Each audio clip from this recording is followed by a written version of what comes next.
शिवसेनेचे खासदार संजय राऊतांनी मंत्री संजय शिरसाटांवर गंभीर आरोप केले। शिरसाटांनी संभाजीनगरमधील एक हॉटेल आपल्या मुलासाठी कमी पैशात घेतलं असं राऊत म्हणाले। 67 कोटींना हे हॉटेल विकत घेतल्याचं राऊतांनी सांगितलं। मूळ किंमत जास्त असताना हे हॉटेल 67 कोटींमध्ये मुलासाठी घेतल्याचा आरोप राऊतांनी केला। तर सिद्धांत शिरसाट प्रकरणात महिला आयोग लक्ष घालेल असंही राऊत म्हणाले।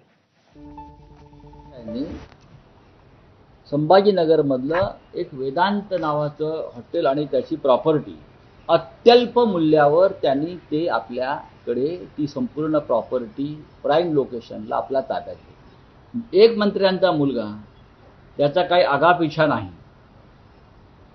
फार महान नाही, उद्योग क्षेत्रात नावलौकिक नाही, 67 कोटी रुपयाला संभाजीनगर मधल्या प्राईम लोकेशनची प्रॉपर्टी विकत घेतली जाते।